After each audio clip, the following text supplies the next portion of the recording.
রুমিন সে বলে ইউনূস সরকার সার্বিকভাবে ব্যর্থ, ইউনূস সরকার দেশে কোনো উন্নতি করে না এবং যে কোনো মূল্যে ইউনূসকে তাড়াতাড়ি সরাইয়া তাড়াতাড়ি একটা নির্বাচন দেওয়া হোক যাতে ওর ভাতা ভারতায় সেখানে একটা ভাগ বসাইতে পারে। যে ব্যক্তি নিয়োগ পাওয়ার 3 দিনের মাথায় ভোট পাওয়ার জন্য পাগল হয়ে যায়, যে ব্যক্তি আজকে ইসকনের একটা ফিতা বাইন্দা লোকজনের সামনে রাবণের গীত গায়, সীতার গীত গায়, এর মতো লোক, এর মতো একজন নবী, তার উপরে বাংলাদেশের 17 কোটি মানুষ বা বাংলাদেশের রাজনীতি অথবা বাংলাদেশ জাতীয়তাবাদী দল এর মতো মানুষের প্রতি বাংলাদেশের রাজনীতি এর মতো মানুষের কাছ থেকে কি ভালো কিছু আশা করতে পারে? এবং যে আসার পরে হঠাৎ জড়ায় জড়ায় কাঁদলো, সে বুঝছে যে এবার এখন নাটকটা করতে পারলে একটা পজিশন মিলবে, নাটকটা ঠিক মতো করতে পারলে আমার একটা ফায়দা আছে, এই জন্য একেবারে কাইন্ডা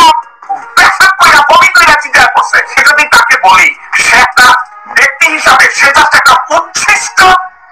সামাজিক পতিতা, উচ্ছিষ্ট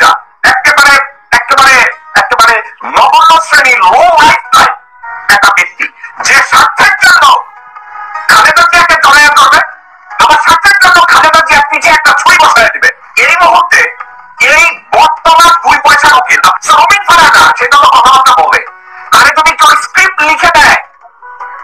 তাকে যদি কেউ স্ক্রিপ্ট লিখে দেয়, তাহলে ওই স্ক্রিপ্টটা সে ভালোবাসে করে কান্নার মতো চিল্লায় চিল্লায় বইতে পারে।